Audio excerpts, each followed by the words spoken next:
الحمدللہ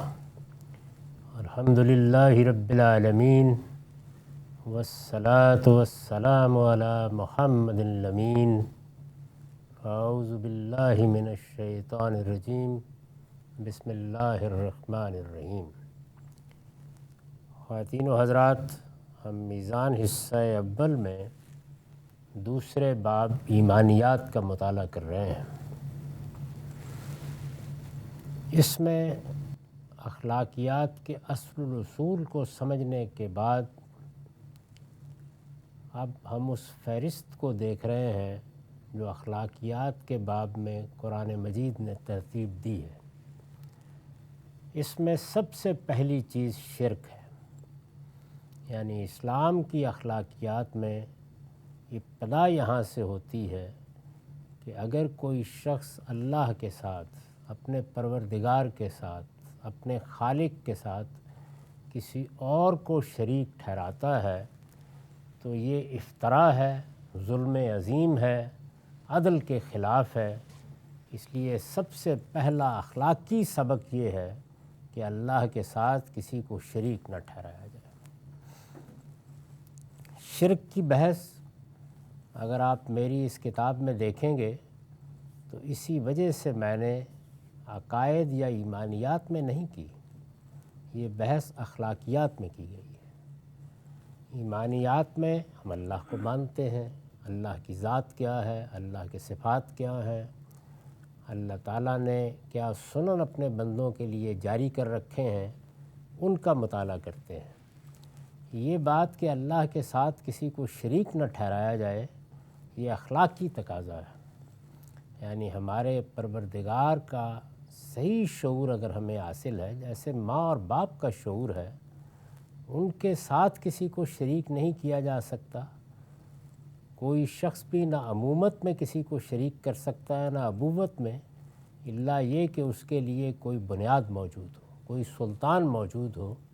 تو یہی صورتحال اللہ تعالیٰ کے ساتھ ہے۔ جب وہ ہمارا خالق ہے، اس نے ہمیں بنایا ہے، تو پھر کسی کا یہ حق نہیں ہے کہ بغیر علم کے، بغیر اذن کے، بغیر سلطان کے، اللہ تعالیٰ کی طرف سے کسی اطلاع کے بغیر کسی کو اس کا شریک ٹھہرائے۔ یہ بنیادی بات واضح کرنے کے بعد ہم نے یہ دیکھا کہ شرک ہے کیا۔ اس میں 4 چیزیں ہیں جن کو قرآن مجید کی روشنی میں نے متعین کر کے سامنے رکھ دیا تھا۔ یعنی ایک یہ کہ کسی چیز کو اللہ کی ذات سے قرار دیا جائے، دوسرے یہ کہ کسی اور کی ذات سے اللہ کو صادر ہوتے مانا جائے۔ ظاہر ہے کہ یہ دوسری چیز تو ایسی عام نہیں ہے، لیکن پہلی چیز ہمارے ہاں بھی کسی نہ کسی درجے میں پیدا ہوئی، اور مسیحی علم کلام میں تو اس نے بنیادی حیثیت حاصل کر لی۔ سیدنا مسیح جو اللہ کے پیغمبر تھے، ان کے بارے میں یہ مان لیا گیا کہ وہ اللہ تعالیٰ کی ذات سے صادر ہوئے ہیں۔ قرآن مجید نے اسی کو بیان کیا، لم یلد ولم یولد، یعنی یہاں پر بھی یہی بیان کیا گیا ہے، وہ نہ باپ ہے نہ بیٹا، یعنی نہ اس سے کوئی صادر ہوا ہے نہ وہ کسی سے صادر ہوا ہے، نہ کوئی چیز اس کی ذات سے ہے نہ وہ کسی کی ذات سے ہے۔ تو ان لوگوں کے ہاں جب مسیح علیہ السلام کے بارے میں یہ عقیدہ اختیار کیا گیا کہ مسیح در حقیقت ذات خداوندی کا جسدی ظہور ہے، یعنی جس طرح سے انسان کی ایک روحانی شخصیت ہے جو نفخ روح کے نتیجے میں آسمان سے ملتی ہے، لیکن اس کا قالب اس زمین سے تیار ہوتا ہے۔ تو یہ قالب یا یہ جسدی ظہور، یہ چونکہ ایک الگ حیثیت سے مانا جاتا ہے، تو کبھی اس کو اندر یا باطن سے بھی دیکھ لیا جاتا ہے کہ خود شخصیت نے ایک پیرہن اوڑھ لیا، خود شخصیت نے اپنے ظہور کی ایک صورت اختیار کر لی، خود شخصیت نے اپنے آپ کو ایک فارم دے دی۔ تو یہ چیز سیدنا مسیح کے بارے میں مانی گئی، اور اس کی بہت صوفیانہ نوعیت کی توجیحات کی گئیں۔ مسیحی علم کلام میں اصرار کیا جاتا ہے کہ ہم توحید کو ماننے والے ہیں، توحید کے علمبردار ہیں، اور یہ شرک نہیں ہے، لیکن قرآن مجید نے فتویٰ دے دیا کہ یہ صریح شرک ہے، اور اللہ تعالیٰ کے مقابل میں اس طرح کی بات کہنا یہ کسی طرح قابل قبول نہیں ہے۔ بین ہی یہی صورتحال ہمارے ہاں صوفیوں کے عقیدہ وحدت الوجود کی ہے۔ یعنی یہ عقیدہ تو دنیا میں بہت جگہوں پر پایا جاتا ہے، فلسفے میں بھی پایا جاتا ہے، صوفیانہ مذاہب کی بنیاد اسی پر ہے، لیکن جب یہ مسلمانوں میں آیا تو اس کی بھی اسی نوعیت کی توجیحات کی گئیں۔ اور جیسے مسیحی علم کلام میں یہ کہا جاتا ہے، بڑے احمق ہیں وہ لوگ جو یہ کہتے ہیں کہ ہم مسیح کو اللہ کا شریک بنا رہے ہیں، ہم تو ایک ہی خدا کو ماننے والے ہیں، یہ در حقیقت اسی خداوند کا ظہور ہے۔ تو یہ بات اس پورے عالم کے بارے میں، اس پوری کائنات کے بارے میں کہہ دی گئی۔ وحدت الوجود یہی ہے سادہ لفظوں میں کہ یہ کائنات، یہ عالم جو ہماری آنکھوں کے سامنے ہے، یہ ذات خداوندی کے تعینات ہیں، یہ اس کا جسدی ظہور ہے۔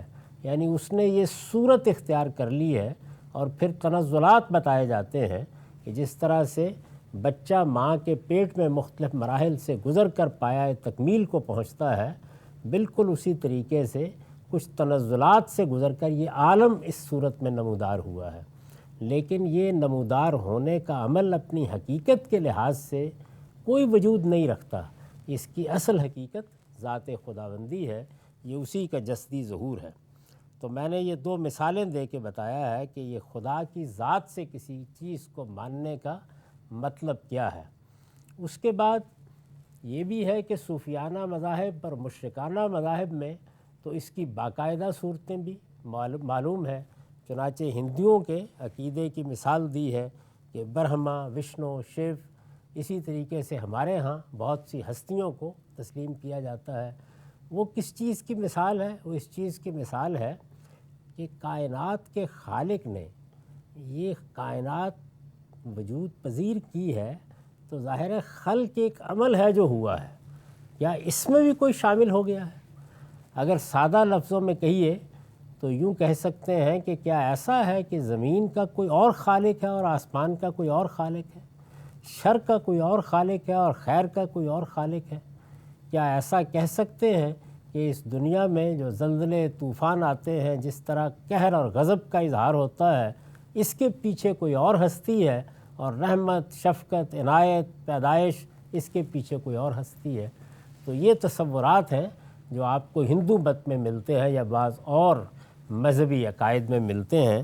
یہ وہ چیز ہے جس کو قرآن مجید نے کہا ہے کہ الا لہ الخلق، یعنی خلق بھی اللہ ہی کی ہے۔ اس خلق میں ادنا درجے میں بھی کوئی شامل نہیں ہے۔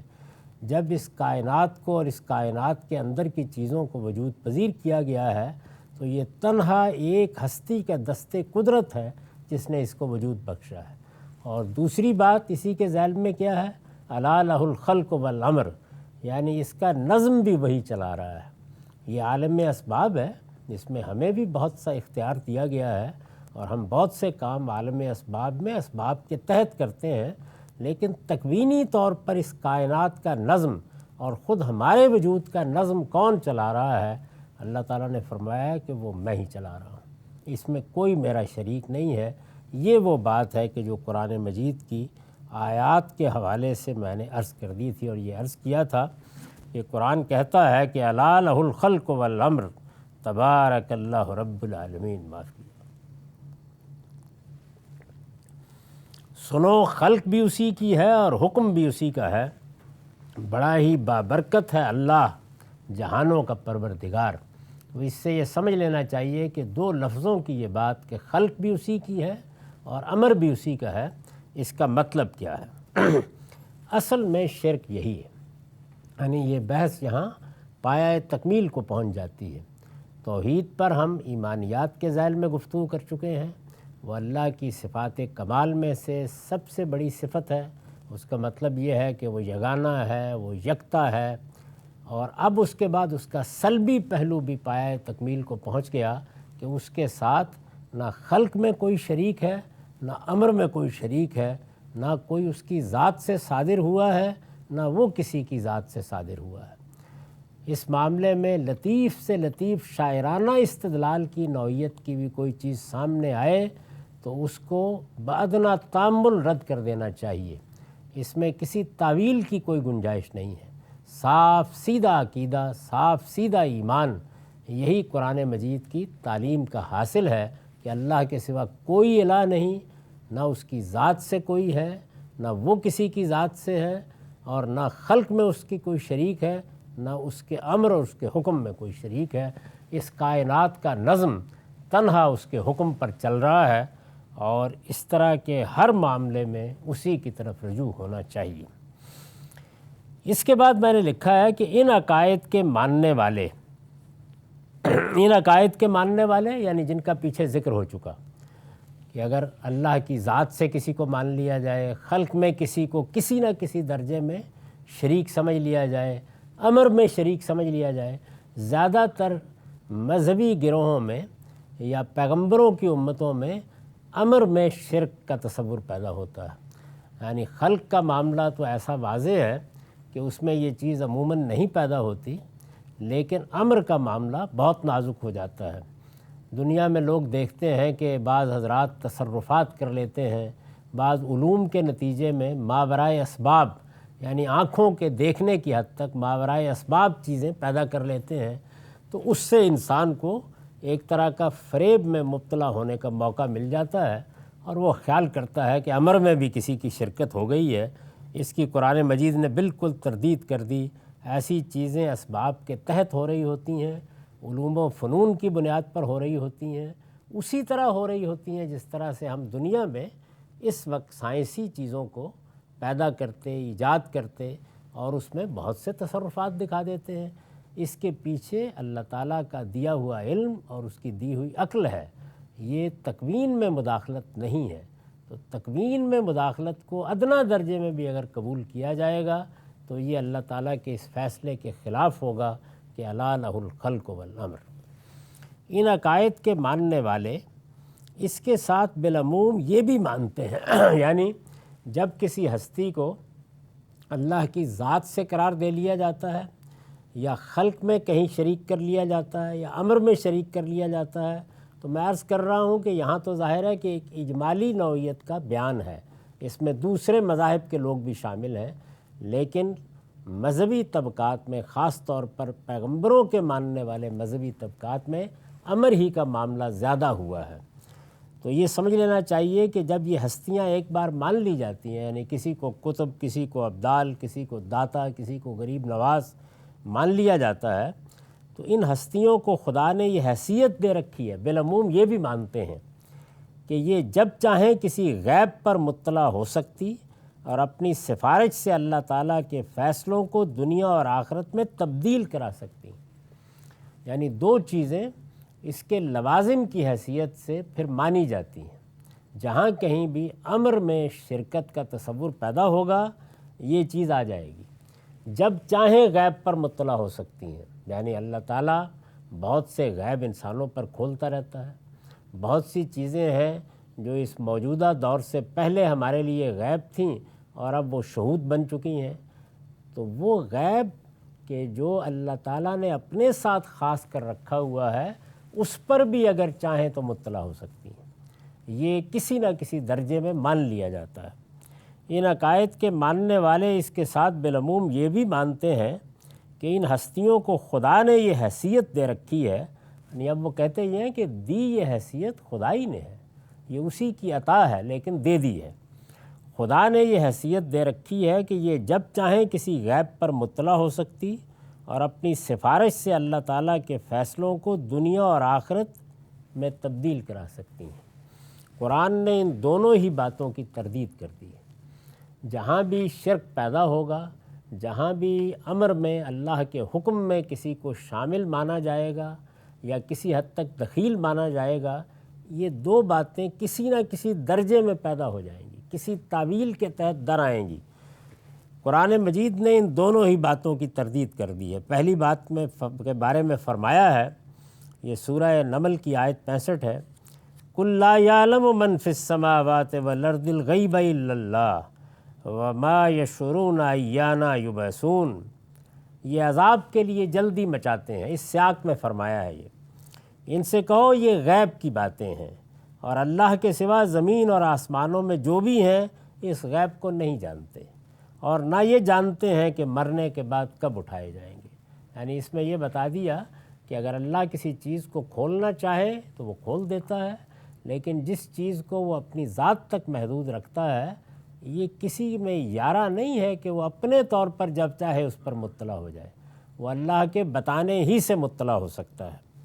دوسری بات کے بارے میں فرمایا ہے قُلْ لِلَّهِ الشَّفَاعَةُ جَمِيعًا لَهُ مُلْكُ السَّمَاوَاتِ وَالْأَرْضِ ثُمَّ إِلَيْهِ تُرْجَعُونَ، یہ زمر ہے، اس میں 44 نمبر آیت ہے۔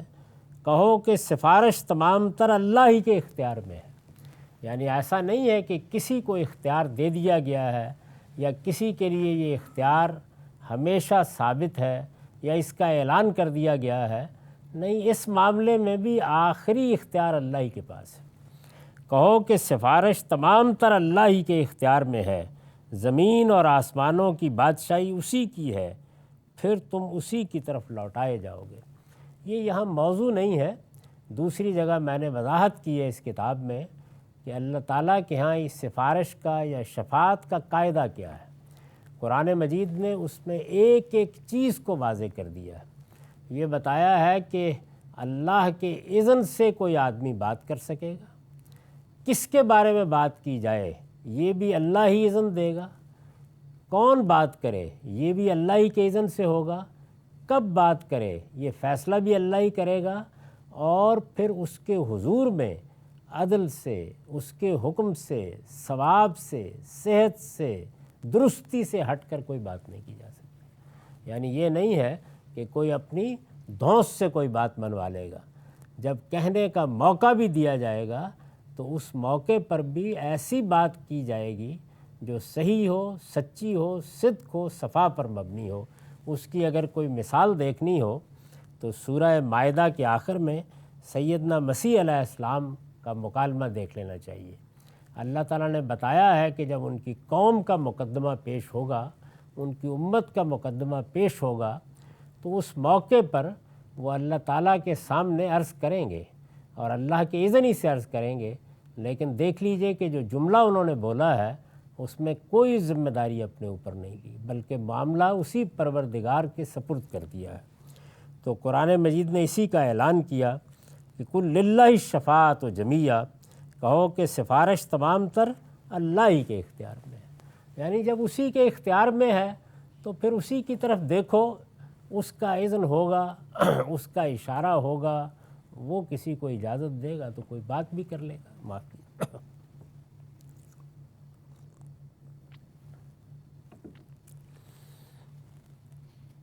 اس کے بعد اپنے اوہام کو، یعنی ظاہر ہے کہ جو اس نوعیت کے تصورات ہیں وہ متخیلے کی پیداوار ہوتے ہیں، وہم، خیال، اس کو حقیقت سمجھ کر آدمی خود بھی قبول کرتا ہے اور دوسروں کو بھی بعض اوقات دعوت دیتا ہے۔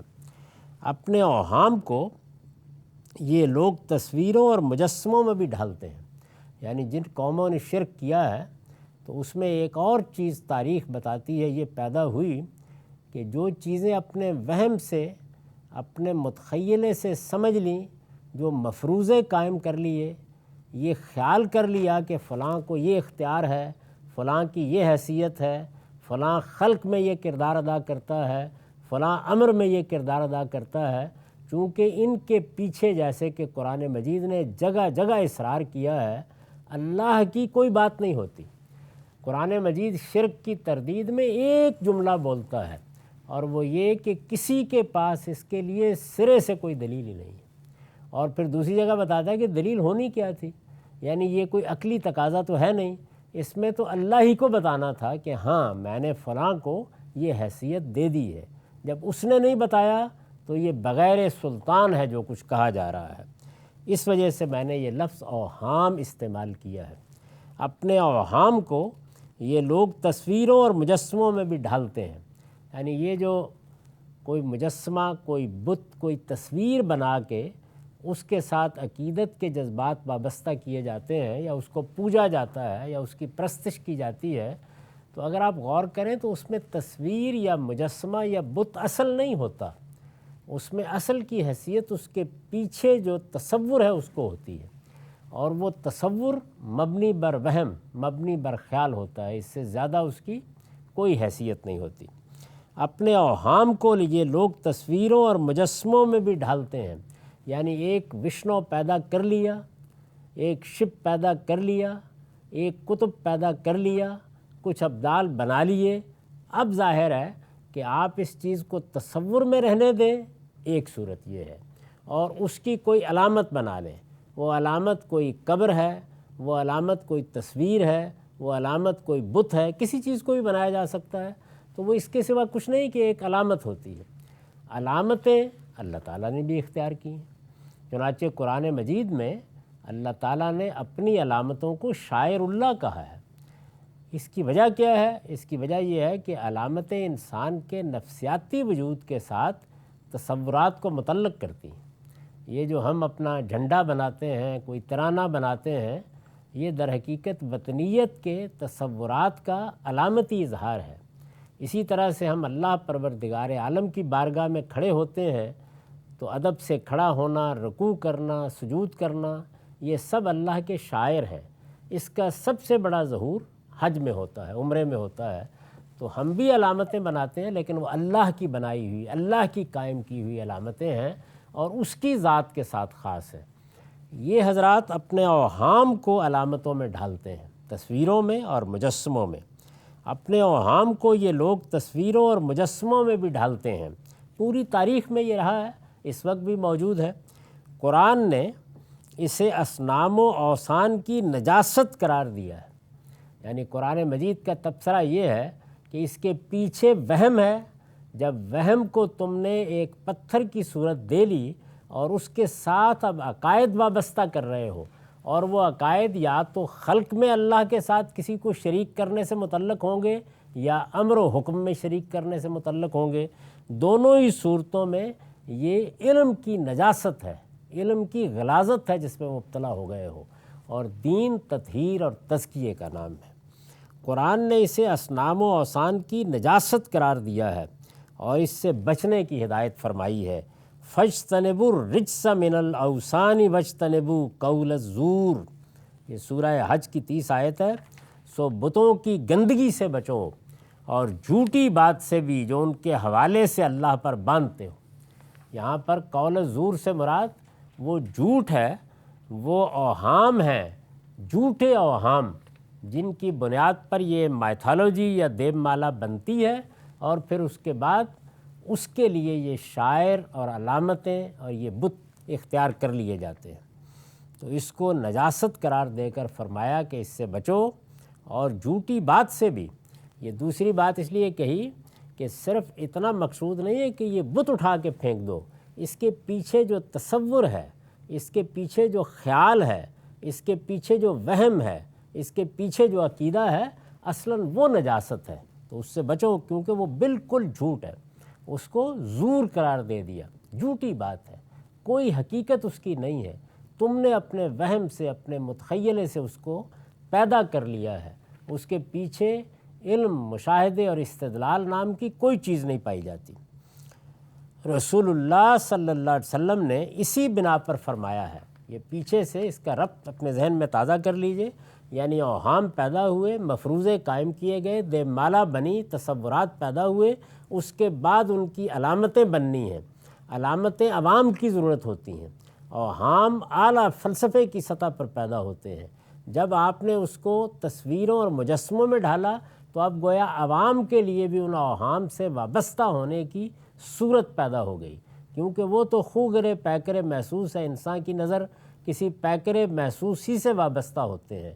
اوہام کی تقریر پس منظر میں ہوتی رہتی ہے، وہ علم کلام کے ماہرین کرتے ہیں، وہ صوفیہ کرتے ہیں، وہ بڑے بڑے علماء کرتے ہیں، وہ تقریر پیچھے ہوتی ہے، اور اس کا ظہور ان بتوں میں، مجسموں میں اور تصویروں میں ہوتا ہے جن کو ان کی علامت قرار دیا جاتا ہے۔ قرآن مجید نے اس کو نجاست قرار دیا۔ رسول اللہ صلی اللہ علیہ وسلم نے اسی بنا پر فرمایا ہے کہ قیامت کے دن یہ تصویریں اور مجسمے بنانے والے شدید ترین عذاب سے دوچار ہوں گے، اس لیے کہ یہ اوہام کی تصویر کشی ہے، یہ متخیلے کی بنیاد پر جھوٹ ہے جس کو تصویروں اور مجسموں میں ڈھال دیا گیا ہے۔ یہ اللہ پر افتراء کا جسمانی اظہار ہے، اس سے زیادہ اس کی کوئی حیثیت نہیں ہے۔ تو فرمایا کہ قیامت کے دن یہ تصویریں اور مجسمے بنانے والے شدید ترین عذاب سے دوچار ہوں گے، اور ان سے تقاضا کیا جائے گا کہ اپنے زوم کے مطابق جن زندہ اور نافع و ضار، نفع پہنچانے والی اور نقصان پہنچانے والی ہستیوں کی تصویریں تم بناتے رہے ہو، ان میں اب جان ڈال کر دکھاؤ۔ یعنی یہ جو فرمایا تھا تو اس کا تعلق ان تصویروں سے تھا۔ مدعا یہ تھا کہ تم تو ان تصویروں کو زندہ سمجھ کر پوج رہے ہو، ان کو نافع سمجھتے ہو، ان کو ضار سمجھتے ہو، ان کے بارے میں یہ خیال کرتے ہو کہ یہ اللہ کے امر میں شامل ہیں، یہ اللہ تعالیٰ کے حضور سے کچھ اختیارات پا چکے ہیں، یہ غیب پر مطلع ہوتے ہیں، تو تم تو ان کو زندہ، نافع، ضار، حی، قائم سمجھ کر پوچھتے رہے ہو۔ تو اب قیامت میں ان کی فضیلت کے لیے، جیسے قرآن مجید میں آتا ہے کہ جن لوگوں کی کمر یہاں خدا کے سامنے خمیدہ نہیں ہو سکی، جن کی جبین یہاں خدا کے سامنے نہیں جھک سکی، ان کو قیامت میں کہا جائے گا ان کی فضیلت کے لیے کہ اب جھک کر دکھاؤ، لیکن کمر تختہ ہو جائے گی۔ تو فضیلت کے لیے ان لوگوں سے کہا جائے گا کہ یہ ہیں تمہارے وہ مجسمے اور یہ ہیں تمہاری وہ تصویریں، اب ان میں ذرا جان ڈال کر دکھاؤ۔ اس سے بالکل غلط طور پر یہ تصور قائم کر لیا گیا کہ جاندار اور بے جان کی بنیاد پر تصویروں کی حرمت زیر بحث ہے۔ یہ در حقیقت شرک کا مضمون تھا، جس کو رسالت مآب صلی اللہ علیہ وسلم نے اس طرح واضح کیا۔ آپ کا ارشاد ہے، ان الذین یصنعون ھذہ الصور یعذبون یوم القیامہ یقال لهم احیوا ما خلقتم۔ یہ بخاری کی روایت ہے، رقم 5951۔ اس میں یہ مضمون بالکل لفظوں میں بیان ہو گیا ہے۔ اس طرح کی تصویریں جو لوگ بناتے ہیں انہیں قیامت میں عذاب دیا جائے گا۔ الفاظ ہے ھذہ الصور، ان سے کہا جائے گا کہ جو کچھ تم نے بنایا ہے اسے اب زندہ کرو، تم تو اس کو زندہ ہی سمجھ کر پوچھتے رہے۔ معاف کیجیے۔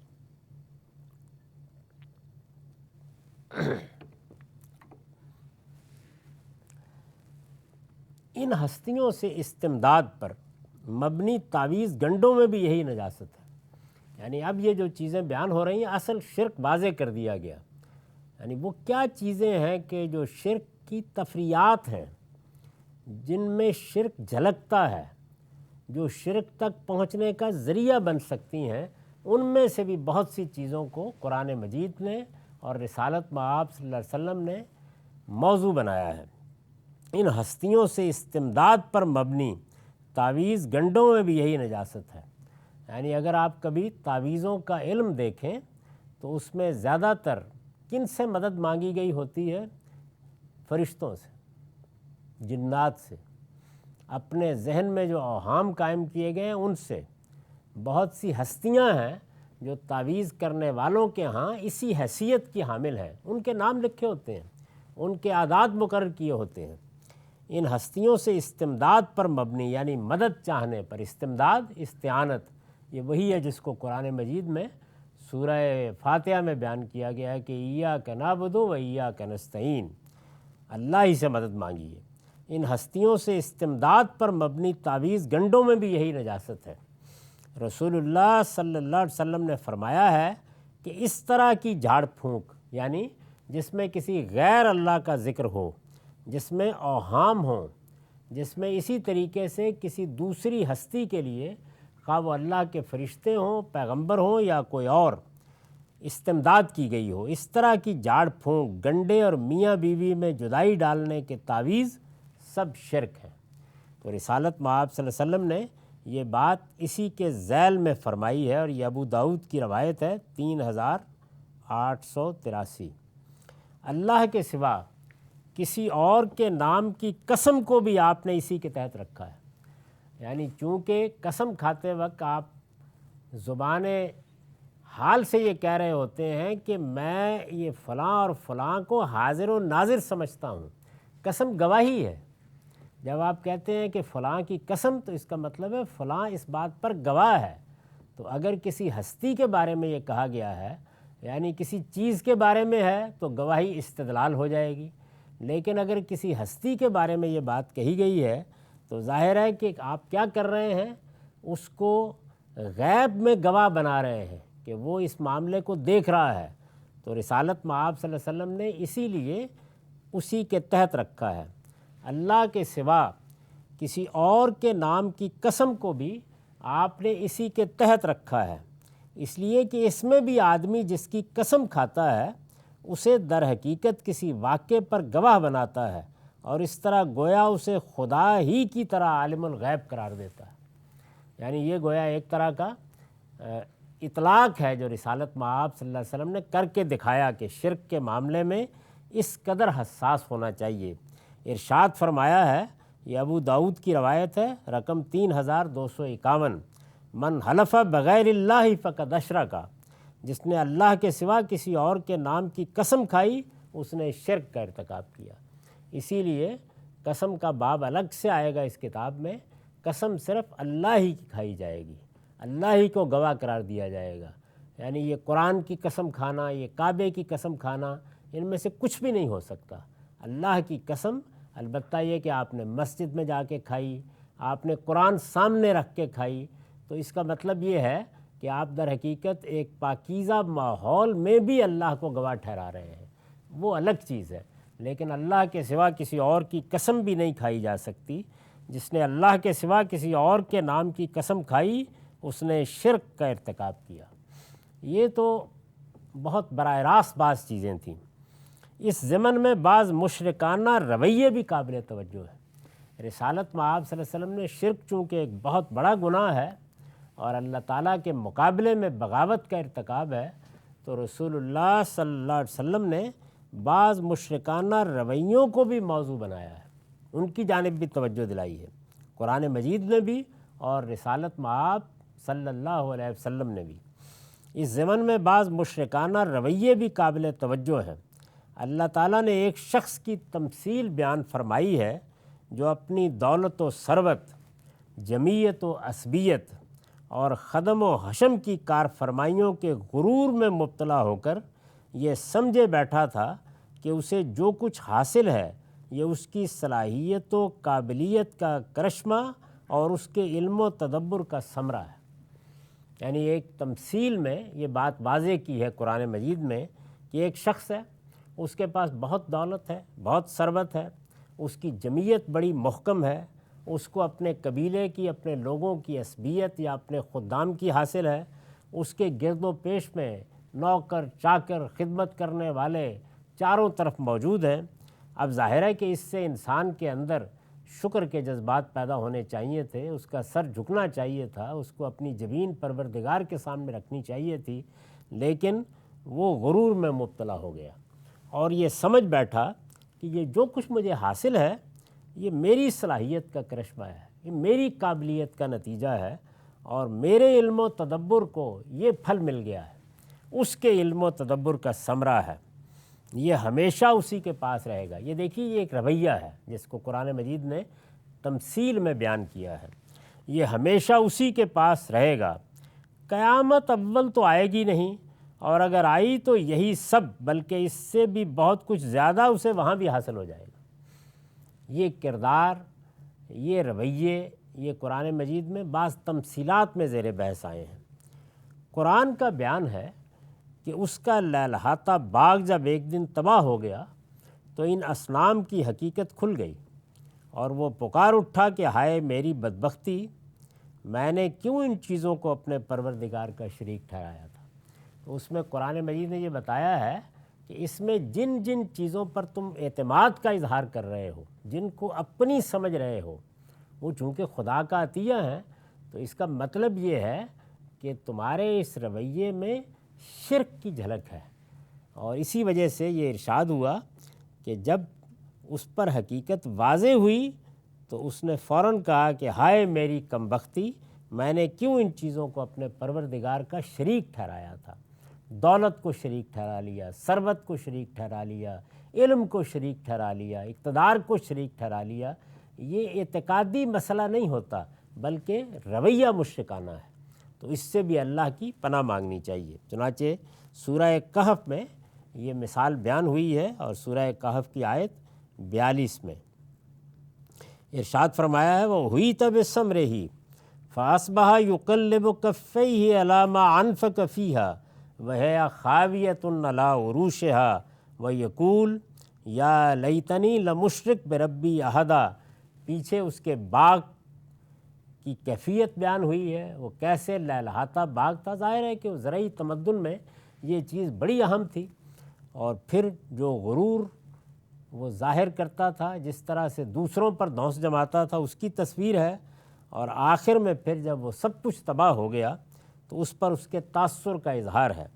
چنانچہ یہی ہوا، یعنی اللہ تعالیٰ نے وہ سب کا سب برباد کر دیا۔ چنانچہ یہی ہوا، اور اس کا سارا پھل عذاب کے پھیر میں آ گیا۔ سو جو کچھ اس نے باغ پر خرچ کیا تھا وہ اس پر اپنے ہاتھ ملتا رہ گیا۔ دولت ثروت چشم زدن میں ختم ہو گئی۔ اس کا باغ اپنی ٹٹیوں پر گرا پڑا تھا، اور وہ کہہ رہا تھا اے کاش میں اپنے پروردگار کے ساتھ کسی کو شریک نہ ٹھہراتا۔ تو یہ در حقیقت آخری جملہ اس رویے میں چھپے ہوئے شرک کا اعتراف ہے۔ اس موقع پر اس کو ہوش آیا، اور اس نے یہ کہا کہ یہ میں کیا کر بیٹھا ہوں۔ یہی معاملہ ریا کا ہے، جس کو عام زبان میں دکھاوا کہتے ہیں۔ میں پھر عرض کر دوں کہ یہاں براہ راست شرک زیر بحث نہیں ہے، مشرکانہ رویے زیر بحث ہے۔ یعنی ایک آدمی ایک غلط کام کرتا ہے، یہ براہ راست گناہ کا ارتکاب ہے، اور ایک یہ کہ اس کے رویوں میں اس طرف میلان پایا جاتا ہے یا اس کی جھلک دیکھی جا سکتی ہے۔ یہ قرآن مجید اور پیغمبر صلی اللہ علیہ وسلم اس کو واضح کر رہے ہیں۔ یہی معاملہ ریا کا ہے۔ وہ کام جو صرف خدا کے لیے ہونے چاہیے اگر دوسروں کے لیے ہونے لگیں تو اس کے معنی یہ ہے کہ ان دوسروں نے خدا کی جگہ لے لی ہے۔ نماز صرف اللہ کے لیے پڑھی جانی چاہیے، اگر وہ دوسروں کے لیے پڑھی جانے لگے تو اس کے معنی کیا ہے؟ اس کے معنی یہ ہے کہ وہ نماز جو سب سے بڑی چیز تھی بندے قریب اللہ تعالیٰ کے قریب کرنے کے لیے، بندے کو اللہ تعالیٰ کے قریب کرنے کے لیے، اس میں بھی کوئی دوسرا در آیا ہے۔ یہی معاملہ ریا کا ہے۔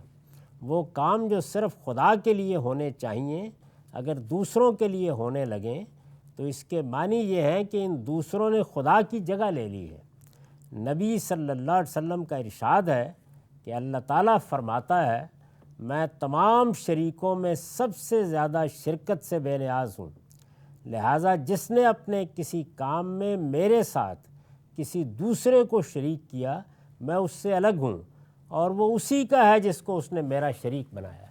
یعنی اللہ تعالیٰ اس کو بندگی ہی سے نکال دیتے ہیں۔ اب یہ میرا بندہ نہیں رہا، یہ کسی اور کا بندہ ہو گیا ہے۔ اس نے بندگی کا تعلق کسی اور ہستی کے ساتھ قائم کر لیا ہے، لوگوں کے ساتھ قائم کر لیا ہے، اقتدار کے ساتھ قائم کر لیا ہے۔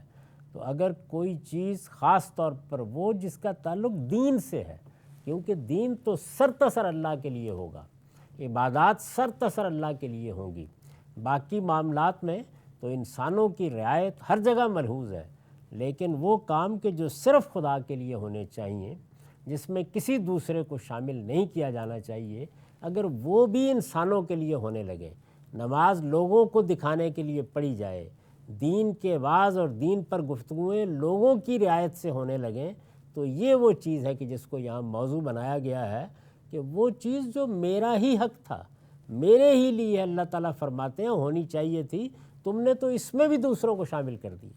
تو اس وجہ سے اب جاؤ، جن کو تو نے شامل کیا ہے انہی کو اپنا معبود بناؤ، میرے ساتھ تمہارا کوئی تعلق نہیں ہے۔ یہ در حقیقت وہ رویے ہیں کہ جن میں سے بعض چیزیں ابھی اور زیر بحث آئیں گی۔ انسانوں کو پیغمبروں نے جزیات میں جا کر متنبع کیا ہے۔ اس کی وجہ کیا ہے؟ اس کی وجہ یہ ہے کہ یہ رویے بسا اوقات بڑے بڑے لوگوں کے ہاں بھی تنبؤ کے بغیر پیدا ہو جاتے ہیں، یعنی انسان کو احساس نہیں ہوتا کہ وہ یہ بات کر رہا ہے تو اصل میں کیا چیز ہے جو اپنے باطن کے اندر چھپائے ہوئے ہے۔ تو باطن کی طرف توجہ دلائی ہے کہ اپنے اعمال کو دیکھو، اپنے تصورات کو دیکھو، اپنے رویوں کو دیکھو، اپنے طرز عمل کو دیکھو، اس سے تم پر یہ بات واضح ہوگی کہ تمہیں اللہ تعالیٰ کے ساتھ کیسا خالص تعلق رکھنا چاہیے۔ یہی وہ بات ہے جس کو قرآن مجید مختلف موقعوں پر مخلصین لہ الدین کے الفاظ سے تعبیر کرتا ہے۔ اللہ کے لیے اپنے دین کو، اپنی اطاعت کو خالص کرتے ہوئے اس کی بندگی کا حق ادا کرو۔ یہ بحث ابھی جاری ہے۔ اقول و قولی ھذا واستغفر اللہ لی ولکم ولسائر المسلمین۔ اب 10 منٹ کا وقفہ ہے، اس کے بعد سوالوں کی نشست ہے۔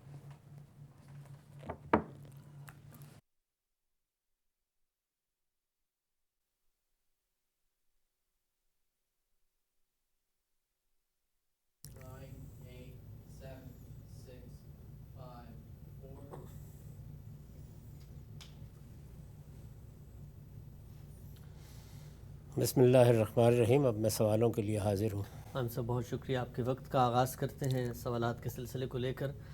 ہم صاحب ہم شکر گزار ہیں آپ سے، دینی، فکری، تاریخی مسائل پر گفتگو کرتے رہتے ہیں، لیکن ساتھ ساتھ یہ کوشش ہوتی ہے کہ سماجی مسائل اور شخصی مسائل بھی آپ کے ساتھ زیر بحث لائیں۔ پچھلے دنوں ہم نے غصے اور چڑچڑاہٹ کے حوالے سے آپ سے بات کی تھی، لوگوں نے بہت اچھا اس کو سراہا، فیڈ بیک دیا، سینکڑوں کی تعداد میں کمنٹس موصول ہوئے، لوگوں نے اس سے سیکھا آپ کے شخصی تجربے سے۔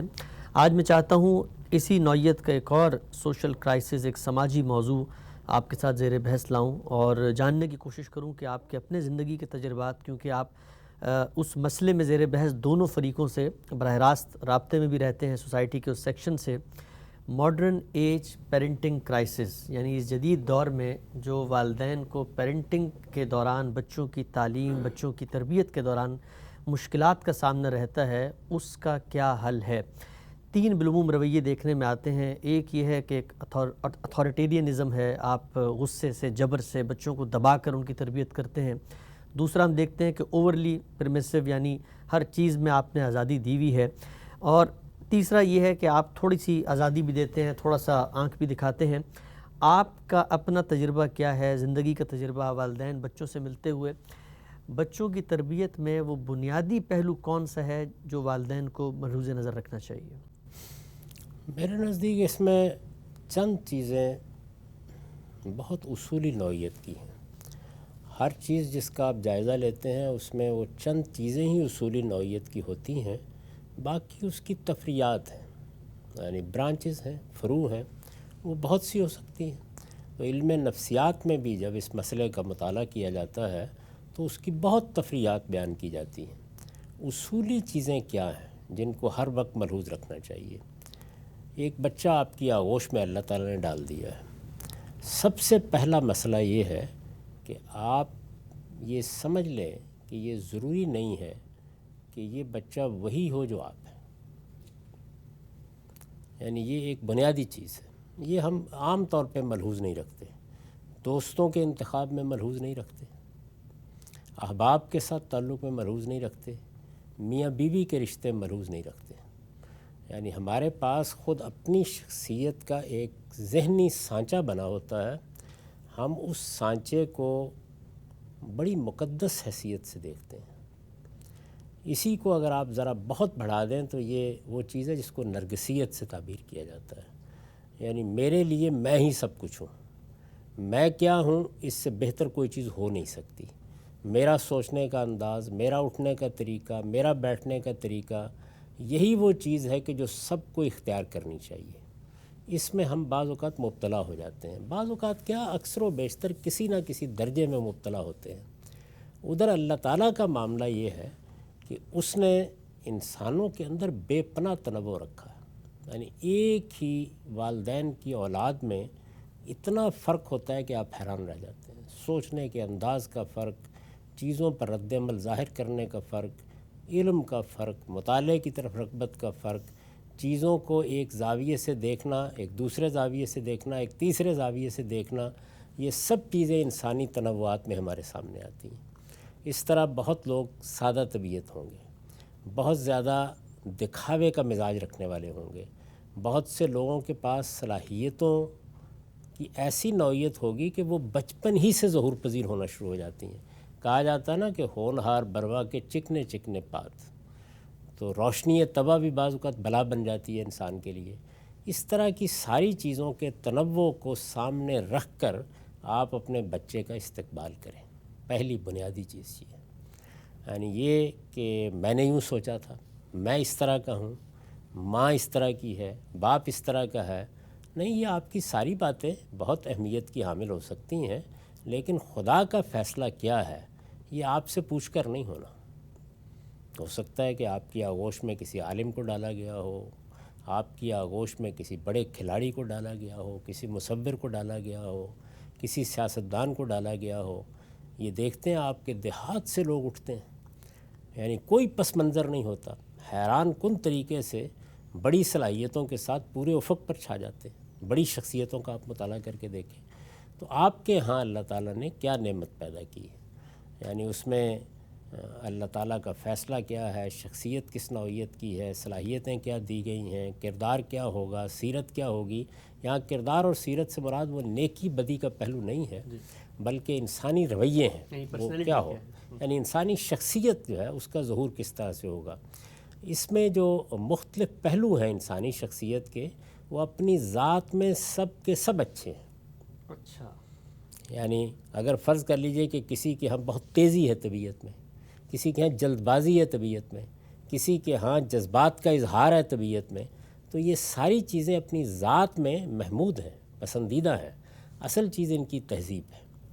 تو پہلی میں نے بنیادی بات اور اصولی بات آپ کی خدمت میں عرض کی کہ والدین کی یہ تربیت ہونی چاہیے کہ وہ بچے کی اصل شخصیت کو سامنے آنے دیں۔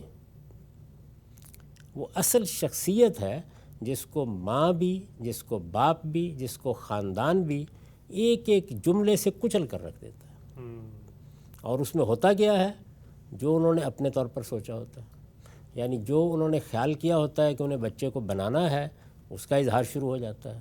جو وہ سمجھتے ہیں کہ بچے کو ہونا چاہیے، اس کا اظہار شروع ہو جاتا ہے۔ تو آپ موقع دیں اس بات کا کہ آپ کے بچے کی اصل شخصیت نمایاں ہونی شروع ہو جائے۔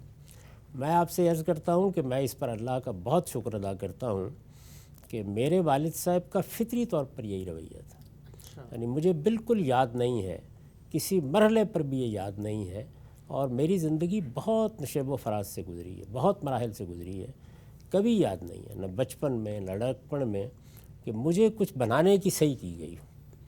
میں جیسا تھا، برا یا بھلا، میرے والدین نے اسی حیثیت سے قبول کیا اور اسی حیثیت سے محبت بھی دی۔ چنانچہ بعد کے زمانوں میں یہ معلوم ہے کہ میرے والد صاحب تو ایک صوفی شیخ تھے، میرے اور ان کے نظریات میں، خیالات میں، سوچنے کے طریقے میں زمین آسمان کا فرق واقع ہو گیا۔ اس میں گفتگو بھی ہوئی، بحثیں بھی ہوئیں، ان کے ساتھ بات بھی ہوتی رہتی تھی جب تک وہ باقاعدہ حیات رہے، لیکن کوئی چیز کبھی دباؤ کا ذریعہ نہیں بنی۔ تو شخصیت جو کچھ اللہ نے پیدا کی ہے، وہ بڑا آدمی ہے، چھوٹا آدمی ہے، ہنرمند ہے، تاجر ہونا ہے اس نے، اس کو جو کچھ اس کے باطن میں ہے وہ بننے دیجیے۔ آپ کا کام کیا ہے؟ دوسری اصولی بات کہ جو آپ کے پاس تاریخ کی میراث ہے اس کو آپ علم کے طریقے پر منتقل کریں، دھونس کے طریقے پر نہیں، یعنی یہ کہہ کر نہیں کہ یہ تمہارے لیے عقیدہ ہے، بلکہ علم کے طریقے کے اوپر۔ جیسے آپ بچے کو بولنا سکھا رہے ہوتے ہیں، چلنا سکھا رہے ہوتے ہیں، اسی طریقے سے جیسے جیسے اس کی استعداد بڑھتی چلی جائے آپ علم کے طریقے پر اپنی میراث منتقل کریں۔ میں نے کئی مرتبہ یہ عرض کیا ہے کہ پہلے 12 سال کی تعلیم یہ والدین کہیے، معاشرہ کہیے، ریاست کہیے، یہ ظاہر ہے کہ ہم سب مل کے اپنے بچوں کو دیتے ہیں، اس میں وہ فیصلہ نہیں کرتے، لیکن اس تعلیم کے دوران میں بھی تھوڑے تھوڑے وقفوں کے بعد یہ دیکھتے رہنا چاہیے کہ کیا ہم کسی ایک ہی سانچے میں تو نہیں ڈھال رہے ان کو، یعنی تعلیم میں بھی یہ ضرورت ہے۔ ممکن ہے کہ تھوڑا سا آگے چل کے یہ معلوم ہو کہ بچے کے اندر ہنرمندی کا پہلو ہے، یہ ادب کو، علمی چیزوں کو، نظریاتی چیزوں کو، تصوراتی حقائق کو اس طرح اپریشیٹ نہیں کرتا۔ تو ہمارے نظام تعلیم کو بھی اسی طریقے سے نہیں، میں اسی ابتدائی نظام کی بات کر رہا ہوں جس میں سوسائٹی بچوں کو تعلیم دیتی ہے۔ تو گھر ہو، والدین، ظاہر ہے والدین ہے نا، یہ سب سوسائٹی بھی والدین کی جگہ پہ آ جاتی ہے۔ تو یہ دیکھنا چاہیے کہ آپ کے بچے کی جو شخصیت نمودار ہوئی ہے، اب اس کی تعلیم تربیت میں کسی جگہ پر بھی کوئی چیز اس پر ٹھونسی نہ جائے، بلکہ اس کے باطن کو ظاہر ہونے دیا جائے، اور نظام تعلیم بھی ایسا ہو، گھر کی تربیت بھی اس طرح کی ہو کہ اس میں اگر ہنرمند بچہ پیدا ہوا ہے تو وہ بھی آپ کی شفقت اور محبت اسی طرح حاصل کرے جس طرح کوئی بڑا اسکالر آپ کے گھر میں پیدا ہو گیا، کوئی بڑا سائنسدان آپ کے گھر میں پیدا ہو گیا، تو یہ تفریق نہیں ہونی چاہیے۔ دوسری اصولی بات یہ ہے، اسی کا ایک ذیلی پہلو ہے، اور وہ پہلی بات سے ہی بڑی حد تک متعلق ہے کہ ہم جس طرح سے اپنی شخصیت کے سانچے میں بچے کو ڈھالنا چاہتے ہیں یا اپنی تمناؤں کا ظہور اس میں دیکھنا چاہتے ہیں، اسی طرح ایک بڑا ہی بدترین نوعیت کا تقابل شروع کر دیتے ہیں۔ تم نے دیکھا نہیں فلاں کا بچہ آیا تھا، اس نے تو یہ نظم فرور سنا دی، تم نے دیکھا نہیں کہ وہ باتیں کیسے کرتا ہے۔ تو اس کا نتیجہ یہ ہے کہ بچے کے اندر اس کی اپنی شخصیت منفی مقام پر چلی جاتی ہے، اس کی تو کوئی اپریسیشن نہیں ہے، میں کیا ہوں اس کو کوئی نہیں دیکھ رہا، مجھے یہ بتایا جا رہا ہے فلاں کیا ہے۔ تو یہ اسی کا ظہور ہے، یعنی آپ اپنی ذات سے اٹھتے ہیں اور اب پھر اپنے گرد و پیش میں جو چیزیں آپ کو اٹریکٹ کرتی ہیں، معاف کیجیے،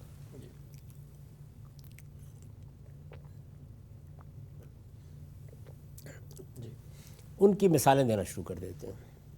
یہ ہو سکتا ہے کہ مجھے ذاتی طور پر ایک بچہ جو میرا نہیں ہے کسی اور کا بہت پسند ہو، ممکن ہے کہ اس کے اندر جو صلاحیتیں اللہ تعالیٰ نے دے رکھی ہیں وہ میرے مزاج یا میری افتاد طبع کے زیادہ مطابق ہوں، لیکن اب مجھے چونکہ اللہ تعالیٰ نے دوسری صلاحیت، دوسرے ایپٹیچیوڈ، دوسرے رجحانات کے بچے دے دیے ہیں، تو مجھے ان کو کسی احساس کمتری میں مبتلا نہیں کرنا۔